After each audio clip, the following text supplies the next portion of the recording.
João 14, verso 6 diz assim: Disse-lhe Jesus: Eu sou o caminho, a verdade e a vida. Ninguém vem ao Pai senão por mim. Então, observe, preste atenção.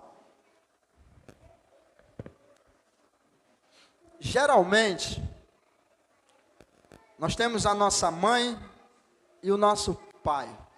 Hoje nós vamos falar também sobre a orfandade, né? Esse sentimento, esse espírito da orfandade. E geralmente, quando nós nascemos, tem sobre nós a mãe e o pai. E o que a gente aprende de primeira ali com eles? É que a nossa mãe é quem cuida. A nossa mãe, ela é responsável por cuidar. E o nosso pai, ele é responsável por dar destino. O pai é quem dá o norte. O pai é quem dá a direção. O pai, ele é quem destina o filho. Então observe, geralmente, o que a gente vê na mãe? A mãe, ela faz isso aqui, ó, com a criança. Sim ou não? Geralmente é assim que a mãe, né, faz com a criança. Dificilmente a gente vai ver uma mãe pegar o filho e fazer isso aqui, ó. É difícil, sim ou não? A gente geralmente vê quem fazendo? O pai. O pai é quem pega o filho e faz isso aqui, ó. Aí quando a mãe vê, a mãe faz assim, ó. Vai dar ruim. Porque isso está no pai. O pai é quem destina. O pai é o norte. O norte é o lugar alto. Por isso que o nosso pai, ele habita onde? No lado norte. No lugar mais alto. Quando você pega uma bússola, você vê o norte para cima. Então esse é o pai. O papel do pai, ou a responsabilidade do pai é dar a direção, é dar o destino. É ele quem vai fazer isso com o seu filho. A mãe cuida. Então repita comigo: a mãe, o pai dá destino. De novo, o pai cuida, a mãe cuida, o pai dá destino. Exatamente. Quando o Senhor Jesus veio na terra, Jesus, ele não veio revelar um Deus para os judeus. Por quê? Porque os judeus já conheciam Deus. E aliás, toda a religião, ela revela algo ao ser humano. E o que é? Um Deus. É isso que a religião vai fazer. A religião vai revelar um Deus para as pessoas. Agora, o que Jesus veio fazer? Revelar um Pai. Jesus, ele veio justamente na contramão. Ele não veio revelar um Deus. Ele veio revelar um Pai. Abra sua Bíblia comigo aí. João capítulo 1, verso 12.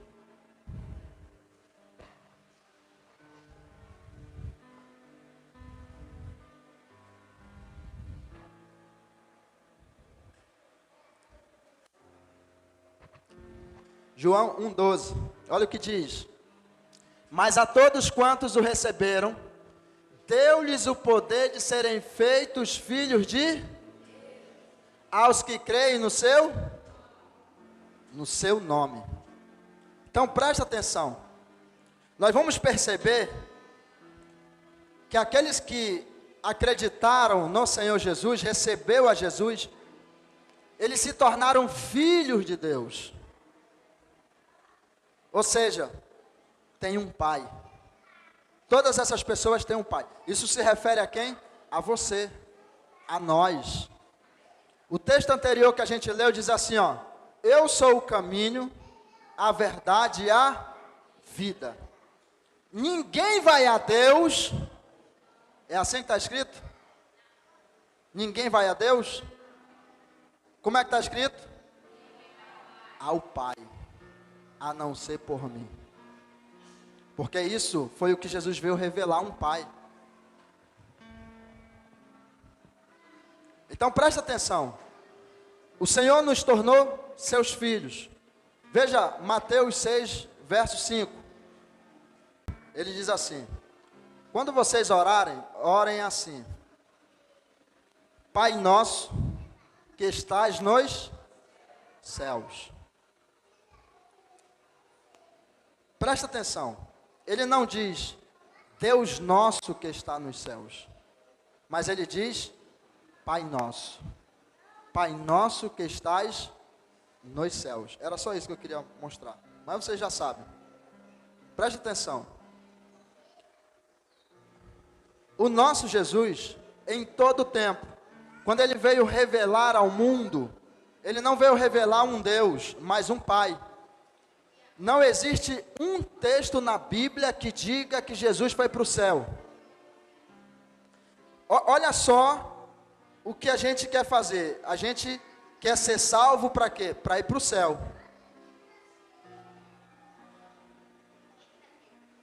Mas não tem texto que diga que Jesus foi para o céu. Ou que ele queria ir para o céu. Todas as vezes que o Senhor vai falar de sair daqui para ir para um outro lugar, ele vai dizer assim, ó: eu estou indo para o Pai. Esse é o maior desejo de Jesus, ir para o Pai. Esse era o desejo desse filho, estar no Pai, ir para o Pai, estar junto com seu Pai. E nós vamos perceber que em muitos momentos Jesus vai revelá-lo. Abra sua Bíblia comigo lá em João 19, 7. Olha só o detalhe.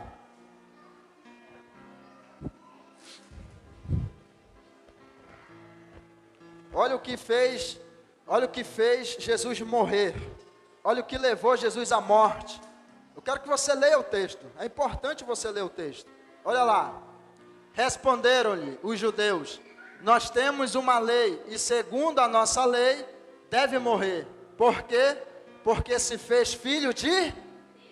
Então, segundo os judeus, você deve morrer. Porque eles mataram um que se dizia ser filho de Deus.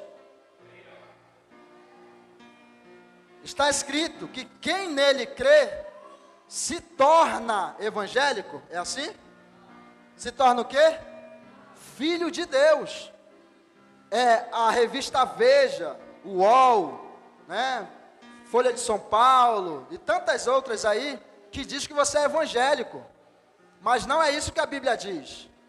Não existe um texto dizendo que você é evangélico. A Bíblia diz que você é filho de Deus. Existe muita diferença entre ser evangélico, ser gospel, do que ser um filho de Deus. Deixa eu te fazer uma pergunta. Você conhece o teu Pai do céu? Porque olha só, muitos de nós conhecemos o Deus Salvador. Muitos de nós conhecemos o Senhor Deus, o soberano, magnífico, o todo-poderoso, o Criador dos céus e da terra. Mas será que conhecemos o Deus Pai? Porque em todo tempo Jesus veio revelar esse Pai, que os judeus mataram ele justamente por causa disso. Por ele se denominar ser um filho desse Deus. Para eles, na lei deles, isso era uma heresia. Então, para eles, você deve morrer. Preste atenção. Vamos em Salmos 68, verso 5.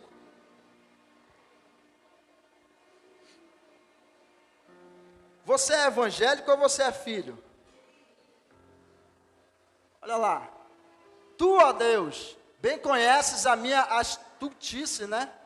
E os meus pecados não te são Espera aí, rapidinho. 68:5.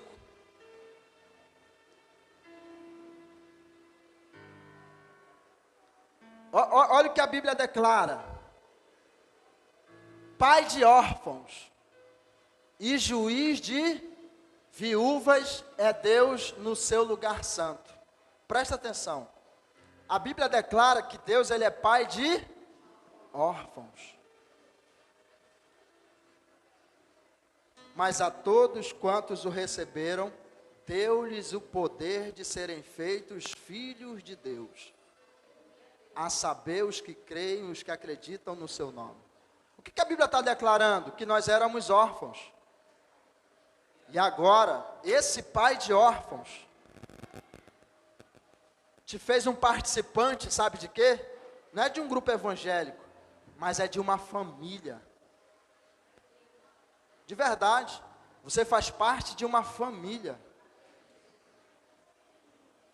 Vamos lá em Salmos 27:10.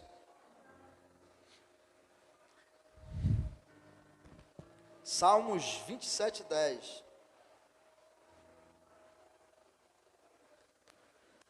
Porque quando meu pai e minha mãe me desampararem, o Senhor me recolherá. Olha a declaração na Bíblia. Aqui é o salmista, aqui é Davi. Ele declarando exatamente isso. Que se a mãe e o pai abandonar, ele tem a convicção, a certeza que Deus vai recolher. E a gente viu isso domingo passado. Das primeiras crianças abandonadas na Bíblia, nós vimos o que Deus fez com ela. Você precisa entender nessa noite que Deus ele é pai de órfãos. Que você se tornou um filho de Deus. Você não é evangélico, você é filho. Você precisa entender que ainda que o teu pai te abandonou, te deixou para trás, Deus, todavia, jamais te abandonará. Ele te recolhe. Ele te faz ser um participante da família dele. Então, vamos lá.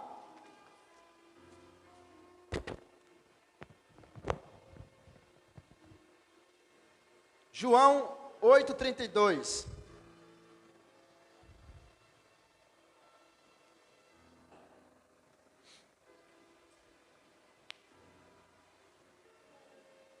João 8:32. Olha o que diz. E conhecereis a verdade, e a verdade vos libertará. Essa palavra conhecer, ela vai ter um significado de conhecer progressivamente. Ou seja, na medida em que eu dou passos, eu vou conhecendo. Na medida em que eu dou passos, eu vou me aproximando desse Pai. Aí eu quero fazer uma pergunta. Você conhece o Deus Pai? Porque assim, até os meus 7 anos de idade, eu estive em uma igreja muito rígida, por sinal. Mas eu tive muitas experiências, entre 5 e 7 anos. Tive muitas experiências com o Espírito Santo. Eu tinha uma pessoa que ela segurava nas minhas mãos, me levava até os enfermos e dizia assim, ora sobre esse enfermo. Eu olhava para a pessoa e dizia assim, mas como que eu vou orar? Eu tenho certeza que essa pessoa não vai ser curada. Mas isso me ensinou muita coisa. Era uma líder. Ela sabia que tinha algum enfermo, ela me levava, ela me buscava lá na minha casa. E me levava até o enfermo e dizia, eu trouxe alguém aqui que vai orar e você vai ficar curado. E era eu, 5, 7 anos. Presta atenção. Naquela ocasião eu conheci o poder do Espírito Santo. Tive experiências com o Espírito Santo. Mas eu não conhecia o Deus Pai. Somente aos meus meados, 27 anos de idade, é que eu vim conhecer o Deus Pai. A partir de então, é que eu vim e venho conhecendo o Deus Pai. O que eu estou querendo dizer para você que tem muitas pessoas que vivem muitos anos, mas até hoje não conhece o Deus Pai.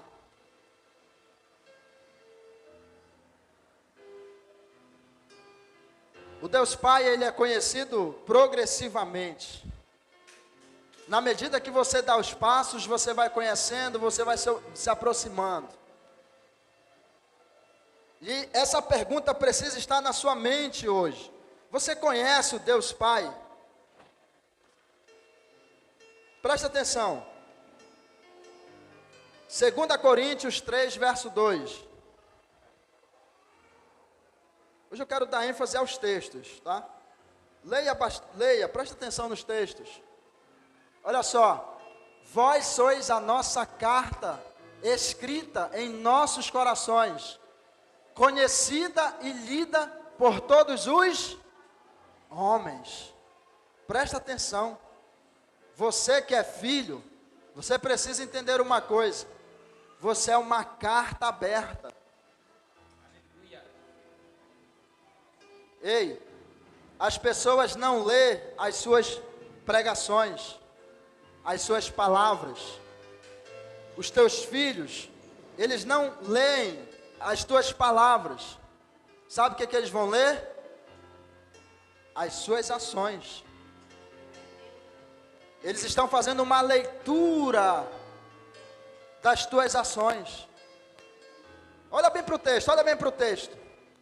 Vós sois a nossa carta escrita em nossos corações, conhecida e lida por todos os homens. Assim nós somos. Nós somos como que uma carta. Toda insegurança, ela é gerada devido a uma orfandade. Toda pessoa insegura, ela carrega uma orfandade. E hoje eu quero falar sobre isso, sobre pelo menos 5 espíritos da orfandade. E a insegurança, ela é causada justamente pela falta da descoberta do conhecer o Deus Pai. Quando a gente conhece uma pessoa insegura, é porque ela não tem clareza de quem é o Deus Pai. Vamos lá, presta atenção. Primeiro, a sua vida, ela vai falar mais do que a mensagem que você carrega. As suas ações vai falar mais do que a sua mensagem. Então, o que você deve fazer? Primeiro, conhecer. Primeiro você conhece. Depois, você se torna. E em terceiro, você faz. É isso que o texto está querendo mostrar. Primeiro, você conhece. E ao conhecer, você se torna.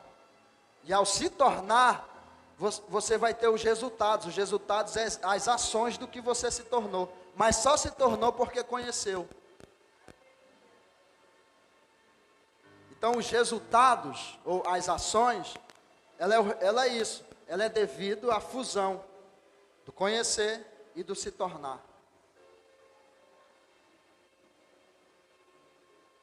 Diga assim comigo: o filho se satisfaz no Pai. Vamos lá em Romanos 12, verso 2. Romanos 12, verso 2.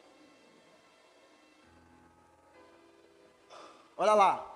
E não sedes conformados com este mundo, mas sede transformados pela renovação do vosso entendimento.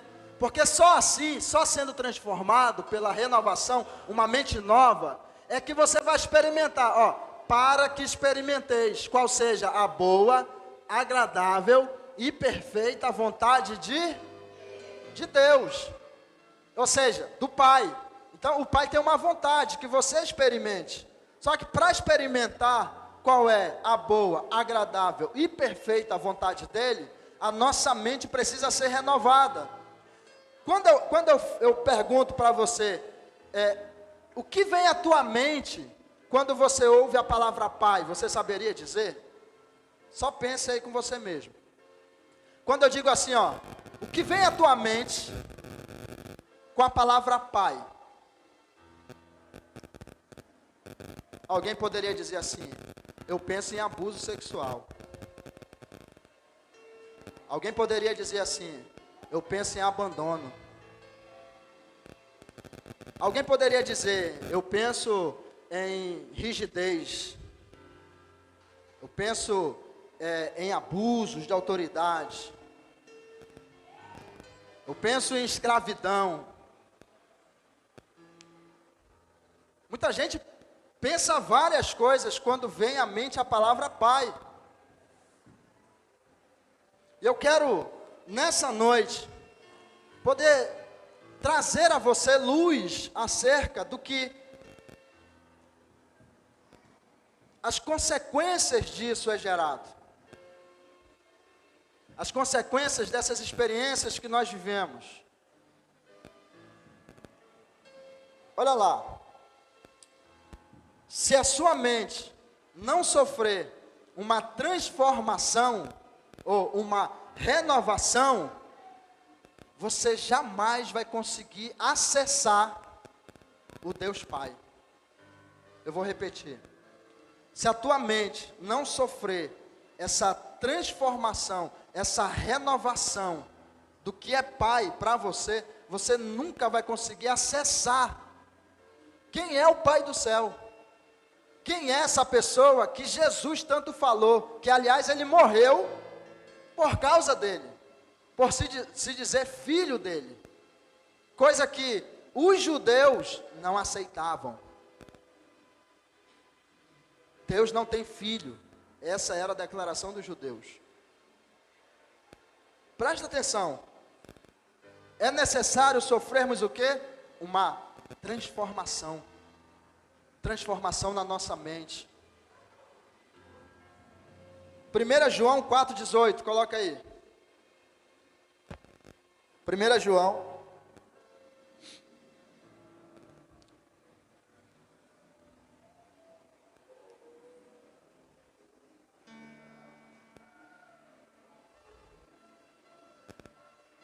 No amor não há temor, presta atenção, no amor não há temor, não há medo, antes, o perfeito amor lança fora o temor, o medo, porque o medo tem consigo a pena, e o que teme não é perfeito em amor.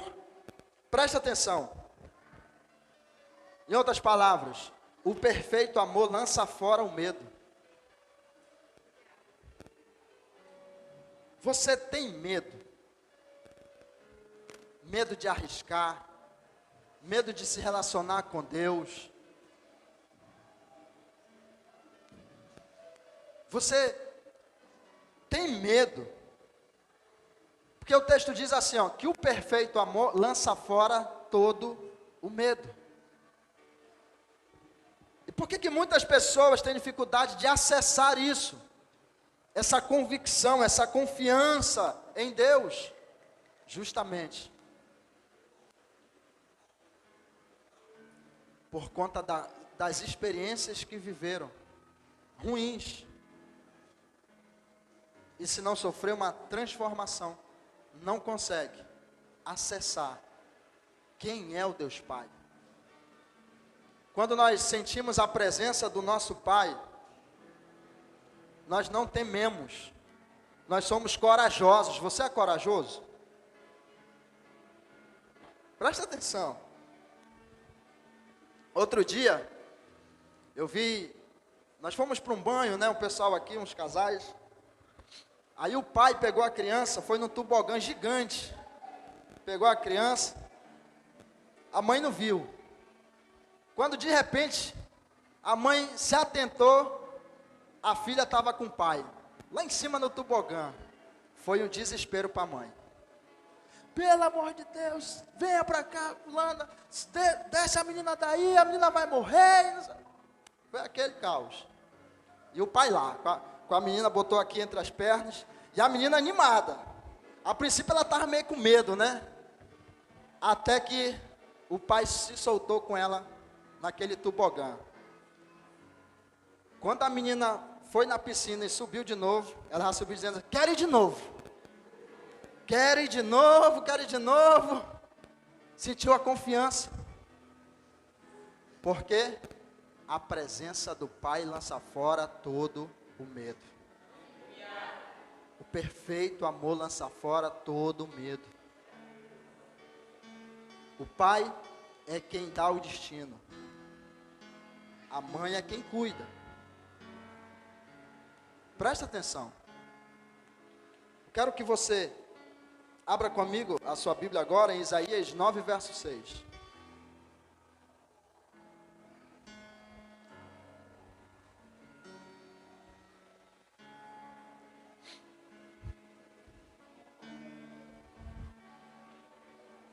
Olha só.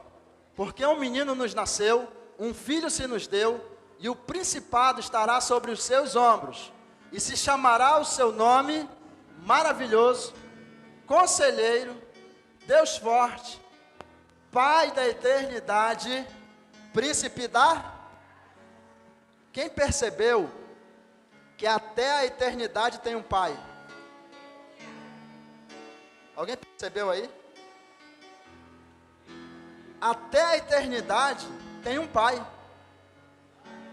Para você ver quem é o seu pai.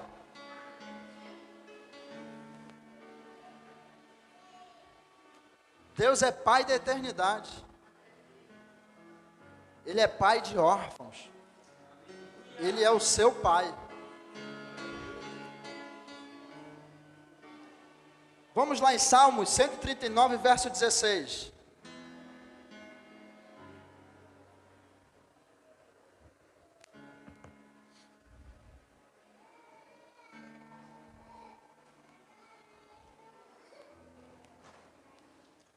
Olha lá.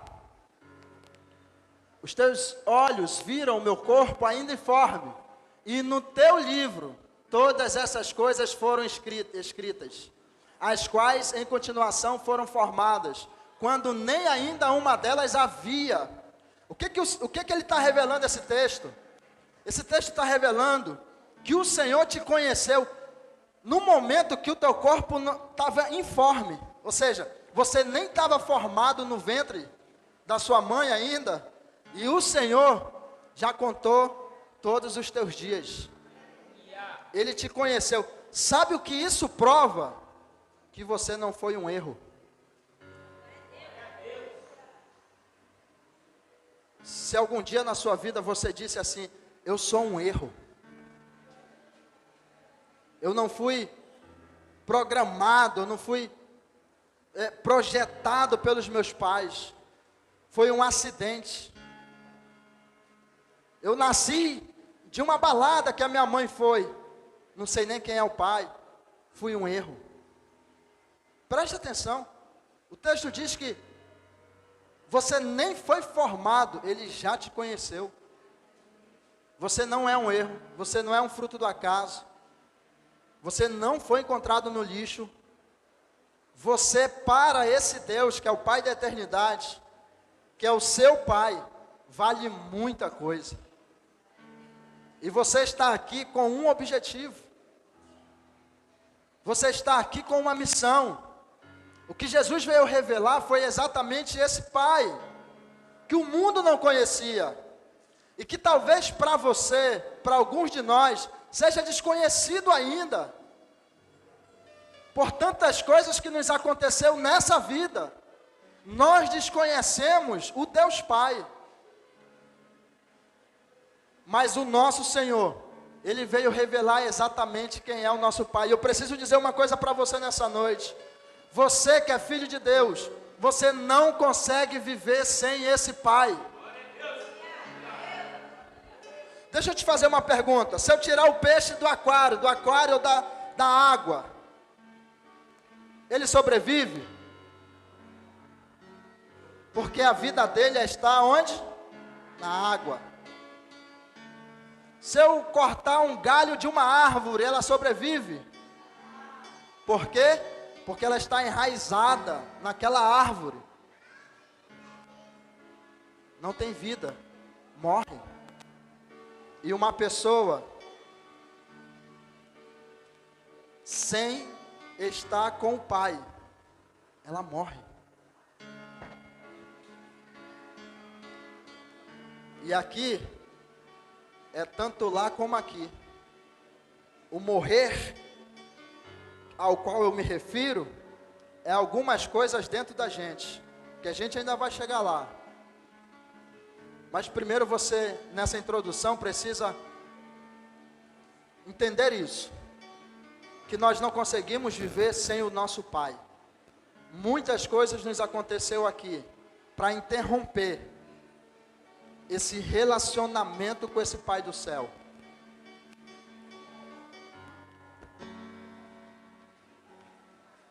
Vamos lá.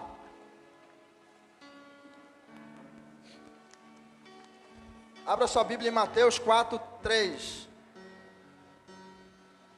Mateus 4:3.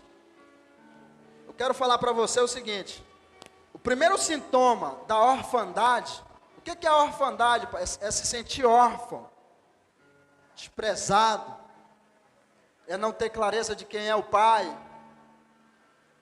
Olha só as complicações. O primeiro sintoma, vê se você tem. Se não tiver, tudo bem. Mas se tiver, o Senhor, o seu Pai, Ele está aqui nessa noite para te trazer cura. O primeiro sintoma da orfandade é a necessidade de aprovação. O primeiro sintoma de uma orfandade é a necessidade de aprovação. Preste atenção para cá agora. Olha para cá, preste atenção. Olha o que diz o texto. E chegando-se a ele o tentador, o diabo, disse: se tu és o Filho de Deus, manda que estas pedras se tornem em pães. Então, o primeiro sintoma de uma orfandade é a necessidade de ser aprovado. São pessoas que vivem a todo tempo querendo ser aprovado pelas pessoas. Ela sente essa necessidade de aprovação. Elas vivem isso constantemente em suas vidas, sempre querendo ser aprovado por alguém. Olha lá, preste atenção. Escute, olha isso. Se Jesus tivesse esse espírito da orfandade com ele, como que ele reagiria nesse momento? Olha como é que ele ia reagir. Ele ia chegar com... Preste atenção, olha para cá. Ele ia chegar com Deus e ia dizer assim: ô Senhor, ai Deus, por favorzinho, transforma essa pedra em pão, porque eu quero mostrar para esse diabo que eu sou realmente o teu filho, porque ele não está acreditando que eu sou teu filho. Por favorzinho, meu Deus, faz isso por mim. Mostra para o diabo que eu sou realmente o teu filho. Eu preciso ser aprovado por ele. Eu preciso que ele tenha certeza que eu sou teu filho. Transforma a pedra em pão, por favor. Jesus olhou e disse: nem só de pão viverá o homem, rapaz. Que eu lá tenho que te provar alguma coisa. Eu sei quem eu sou. Escute. Se ele tivesse a orfandade, a necessidade, esse espírito de orfandade, essa necessidade de aprovação, ele tinha pedido para Deus transformar aquilo, porque ele tinha que provar para o diabo quem ele era. Preste atenção. Mas ele era pleno no Senhor. Ele sabia exatamente quem era o pai dele, do que o pai dele era capaz. Ele sabia exatamente quem ele era. Ele era completo. Porque em toda a vida dele, ele caminhou junto com o pai. E mais, o mais importante, ele sentia a presença do pai dele. A presença do Pai é tão forte na nossa vida que eu vou contar uma experiência para você de uma pessoa. Preste atenção. Teve um rapaz, a gente dizia para essa pessoa assim, ó, vamos estar com a gente, rapaz. Vamos estar aí, né, fazer parte da nossa equipe. Você tem uma habilidade incrível aqui nessa área, né? Então, vamos lá. Aí essa pessoa sempre dando desculpa, sabe? Aquele migué. Não, porque não sei o que e tal. Nunca vinha. Aí quando foi esse ano, do nada essa pessoa chegou. Pastor, eu quero fazer parte. Quero estar junto. Eu, rapaz, mas o que aconteceu contigo, rapaz? Mudou assim de uma hora para outra? Olha o que a pessoa disse. Pais separados. Pai mora em outro estado. Pastor, eu passei uns dias com meu pai. E aí, eu voltei a fazer o que eu fazia com meu pai, porque eu sempre fiz isso com ele. Meu pai me ensinou a fazer isso. Eu sou bom nisso por causa do meu pai. Ele botou o pai dele lá em cima. Ele veio com uma energia tão grande. Sabe por quê? Porque ele passou alguns dias com o pai dele. Eu não sei se você está entendendo o que é isso. Alguns dias, de anos, que ele passou com o pai, aquilo gerou uma energia tão grande nele, que ele veio com sangue nos olhos. O que eu estou querendo dizer para você com essa experiência, é a importância do pai. Porque pai destina.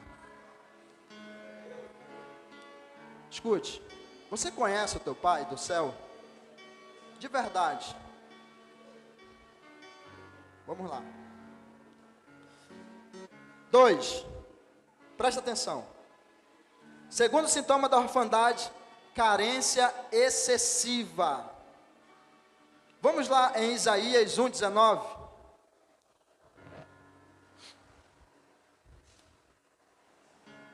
Pelo fato de uma pessoa não ter tido seu pai, esse pai aqui que eu estou agora relacionando é o da terra. Tá ok? Então, essa necessidade de aprovação é a falta de um pai na terra. Agora, nós vamos para a carência excessiva. Uma pessoa que é excessivamente carente. Isso é notado rapidamente. Vamos lá, Isaías 1:19. Se quiserdes e obedecerdes, comereis o pior dessa terra. É isso que está escrito? É o bem, né? Em outra tradução, o melhor dessa terra. Então, presta atenção. Essa paternidade, ela não é uma cura instantânea. A questão da paternidade não é algo que vai te curar instantaneamente, mas é algo que vai ser curado gradualmente ou progressivamente. Por isso que conhecereis, é conhecer progressivamente. Então nós precisamos entender que uma pessoa, né, essa segunda orfandade, é uma pessoa que ela é carente excessivamente. E aí onde é que ela vai encontrar, por conta dessas carências, aonde que ela vai encontrar o seu preenchimento, digamos? Muitas das vezes em homens, né? No caso das mulheres, ou os homens nas mulheres. Porque a carência acaba fazendo isso. E presta atenção, muitas das vezes, tem uma pessoa que está num relacionamento abusivo. E a gente chega para essa pessoa, né? Não foi o nosso caso, né? Mas eu digo, num geral, você também, de repente, pode ser essa pessoa que chega para uma pessoa que você está vendo que está no relacionamento abusivo e diz assim: larga ele, larga ela, ele vai te matar, ela vai te matar. Aí a pessoa geralmente diz assim: mas se eu largar ele ou largar ela, eu nunca mais vou encontrar uma pessoa na minha vida. E tem vezes que você pergunta dessa pessoa: mas tu tem quantos anos? A pessoa diz assim: eu tenho 16. Ó, tem 16 anos e está dizendo que nunca mais vai encontrar alguém na vida. É mole? Carência excessiva. ela não consegue perceber o que Deus tem para ela. E assim as pessoas vão vivendo anos e anos de suas vidas por causa de uma carência. A menina encontra para ela a sua plenitude, o seu preenchimento no homem, ainda que ele seja um mau caráter, ainda que ele seja uma pessoa grosseira, ou o homem também na mulher, ainda que essa mulher não preste, mas ele encontra o seu preenchimento nela. E assim vão vivendo. Escute, tudo isso, falta de um pai. Vamos lá. Abra comigo sua Bíblia em Colossenses 2, do 9 ao 10.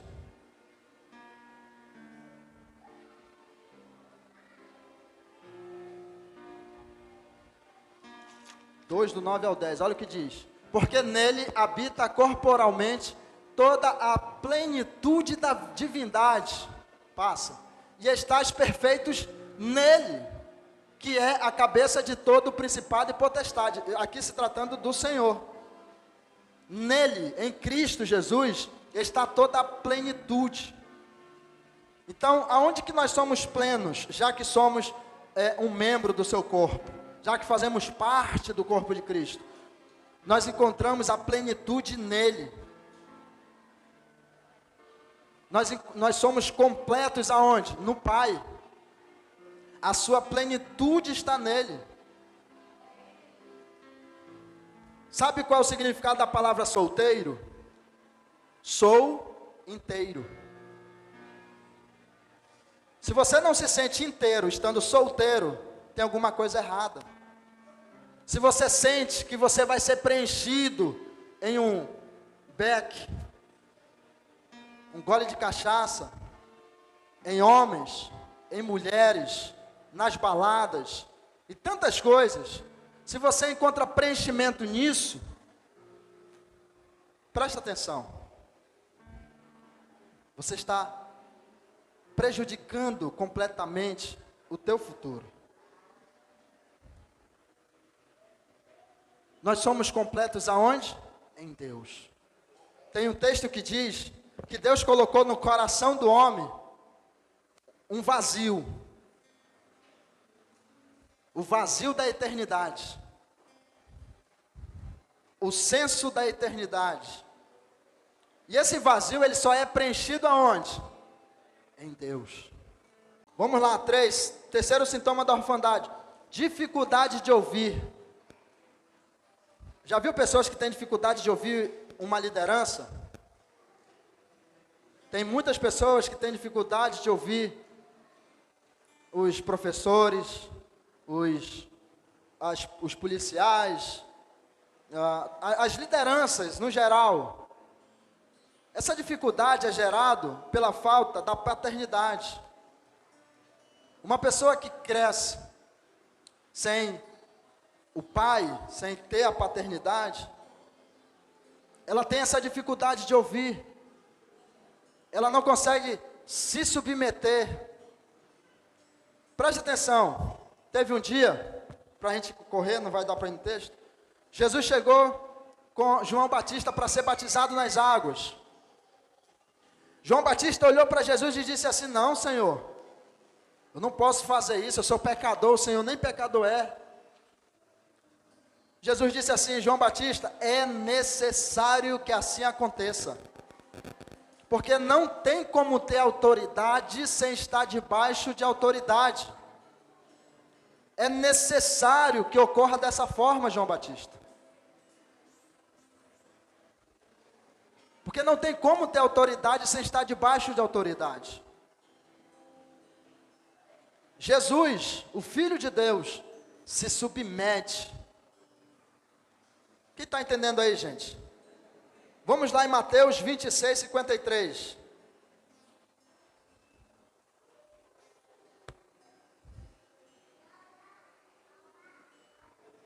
Olha lá. Ou pensas tu que eu não só poderia agora orar a meu Pai, não a meu Deus, e que Ele não me daria mais de 12 legiões de anjos? Então, o que está acontecendo? Pedro pegou, cortou a orelha do soldado Malco. Quem lembra da história aí? Balança a mão assim para me ver. Quem lembra? Então, Jesus estava ali, prestes a ser entregue, chegou todos os soldados para pegar Jesus, prender e fazer aquele processo da cruz. Então, Pedro pegou, tirou a espada e decepou a orelha de um soldado, o Malco. Então Jesus olhou para ele e disse: Pedro, não faz isso, Pedrão. Tu não sabe quem eu sou, cara. Pedro, é o seguinte, se eu soprar aqui, todo mundo cai. Tu acha que se eu não orar agora aqui para o meu pai e pedir dele 12 legiões de anjos, tu acha que ele não mandaria, Pedro? Não precisa disso, cara. Preste atenção. Olha o que Jesus está revelando. Mas Pedro, eu não vou fazer isso, sabe por quê? Porque eu preciso passar pelo processo. Escute, eu estou submetido ao processo do meu Pai.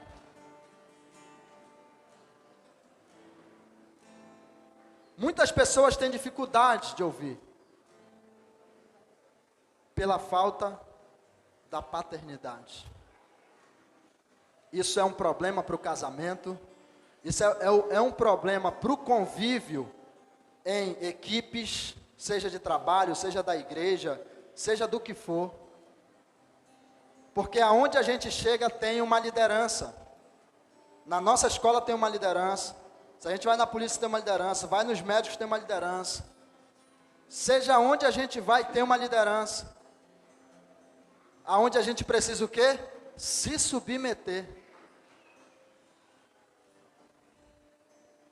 Preste atenção. Terceiro sintoma da orfandade, dificuldade de ouvir líderes. Quarto sintoma da orfandade. Vamos lá em Lucas capítulo 11. E a gente já vai no verso 25.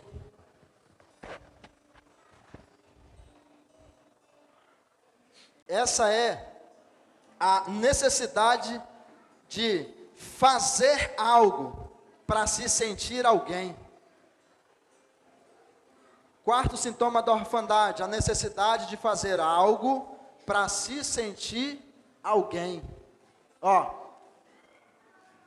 Não, Lucas 11, né? Espera aí rapidinho. Perdão, Lucas 15, 25. Vamos lá. E o seu filho mais velho estava no campo. E quando veio e chegou perto da casa, ouviu a música e as danças. Passa. E chamando um dos servos, perguntou-lhe, que era aquilo? E ele lhe disse, veio teu irmão e teu pai matou o bezerro cevado, porque o recebeu são e salvo. Continue. Mas ele se indignou e não queria entrar. E saindo seu pai, rogava-lhe que entrasse com ele. Mas respondendo ele, disse ao pai, eis que te sirvo há tantos anos, sem nunca transgredir o teu mandamento, e nunca me deste um cabrito, para alegrar-me com os meus amigos. Vindo, porém, este teu filho, que desperdiçou os teus bens com as meretrizes, matar-te-lhes o bezerro cevado. Até aí tudo bem. Aqui é a indignação do filho, da história do filho pródigo. O filho que ficou, é aqui que a gente precisa analisar. A necessidade de fazer alguma coisa para se sentir alguém. Olha o que ele diz. Há tanto tempo eu te sirvo, eu sou teu escravo. Perceba, ele se sente um escravo. O relacionamento dele de pai, não é de pai para filho, é de pai para patrão. Ele se sente como se fosse um escravo do pai dele. Mas não é isso que Deus deseja. Não é isso que é um relacionamento de pai e filho. O relacionamento de um pai e um filho é de família. Ainda que hoje, no Brasil ou no mundo, esse princípio de família esteja deturpado. E muitas pessoas já não vê mais esse relacionamento na família. Mas observe, esse menino, o desejo dele era ser escravo. Mas em Gálatas capítulo 4, verso 1 vai dizer, que ainda que o herdeiro seja menino, ele não tem diferença de um escravo. Ainda que ele seja dono de tudo, ou seja, ainda que ele tenha a herança. O Senhor, quando nos chama para fazer parte da sua família, Ele não dá a você uma mesada, mas Ele dá uma herança. O relacionamento de Deus para com você, para conosco, é de alguém que nos deu uma herança, não mesada. Mesada é aquela coisa que você recebe porque você fez algo. Todo mês tem que ter, e se não tiver você briga, você se chateia. E aí você vê a indignação desse filho que é um escravo na mente dele. O pai dele é um patrão, tem que dar. Preste atenção. Esse relacionamento, o que que acaba com isso? Faz com que a gente questione a toda hora. São pessoas que não conseguem se relacionar com o pai, então elas questionam. E muitos de nós se relacionam assim com o nosso Deus. Deus, Ele nos fala algo, e a gente briga com Deus, internamente. Isso não é um relacionamento. Deus nos dá uma direção, Deus nos dá um norte, uma direção, mas nós brigamos com Deus, por causa da orfandade. Preste atenção, você que é pai, você que é mãe, você acha bom quando você chega para o filho e fala: filho, não faz isso, vai por aqui, e ele bate o pé e começa a questionar com você, você acha isso legal? Não, mas não, porque não sei o que papai, não vou fazer, e não sei o que e tal. E por que a gente faz isso com Deus? Deus, o pai é quem destina, vai por aqui, escute, quem obedecer, quem ouvir e obedecer, vai comer o bem dessa terra. O nosso pai sempre nos libera uma palavra. Pai é quem destina, mãe é quem cuida. Para a gente finalizar,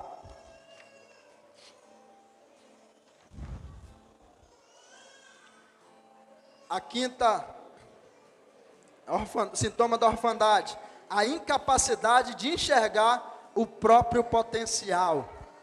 Aquelas pessoas que você diz assim, ó: ei, você é top, você faz isso aqui muito bem, vai por aqui, faz isso aqui, continua, ninguém faz isso como você faz, só você faz isso. Por exemplo, você canta bem, vai, prossegue, investe nisso. Ei, você faz isso assim, sabe, como ninguém, vai, continua. Aí a pessoa olha para ela e diz assim, ó o que a pessoa diz para ela: não, não consigo não, não sei fazer isso não, não vai dar certo não. Alguém conhece gente assim? Não sei não, isso aí não, eu não me vejo, sabe, eu não me vejo. Pois é, esse é o problema. Isso é um sintoma da orfandade. Escute, precisa quebrar essa membrana para que você acesse o Pai. Porque quem tem a presença do Pai é confiante, é corajoso. Chama a Aurora aqui para mim rapidinho. Aurora, chama ela aí. Vem cá, Aurora, rapidinho. Bora. Vamos ver se vai dar certo. Eu quero fazer uma coisa aqui com a Aurora, que eu não quero dizer para você que eu sou melhor do que você. Não é isso. É apenas a importância do Pai. Eu não treinei com ela. Fiz isso 3 vezes durante toda a vida dela. Outro dia, eu perguntei para ela, e ela me respondeu uma coisa que ela só ouviu 2 vezes.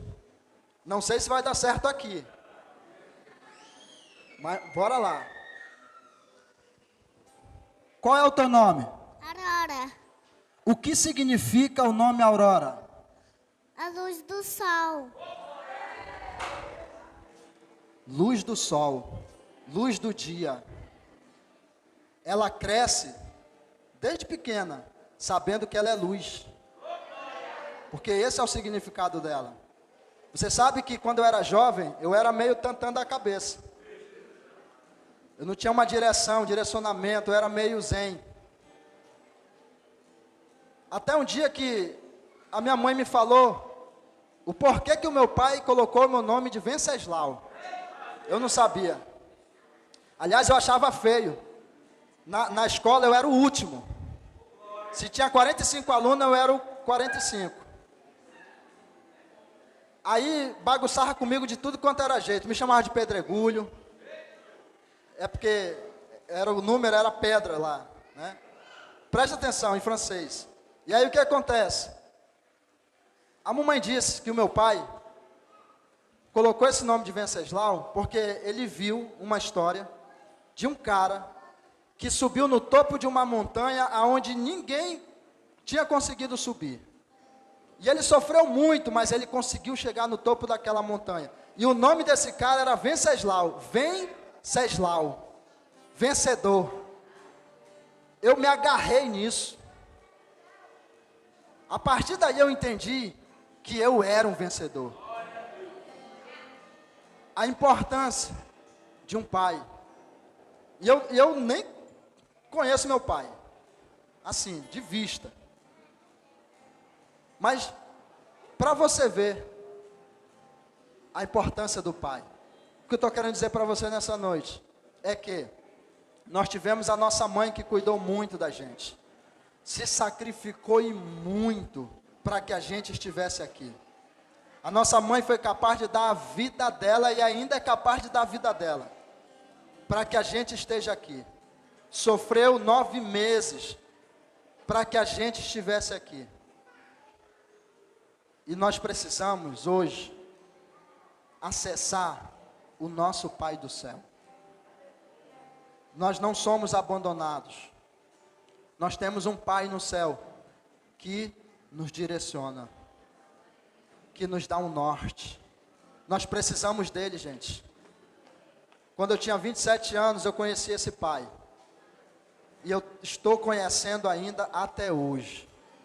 E que coisa maravilhosa é conhecer esse Pai. E eu vim aqui nessa noite dizer para você, vamos nos entregar a esse Pai. Que esses sintomas saiam da nossa vida. Que possamos obter a confiança nesse Pai. Porque quando o Pai está presente, a gente vai mais longe. E o Pai do céu está desejoso de que você se achegue a Ele.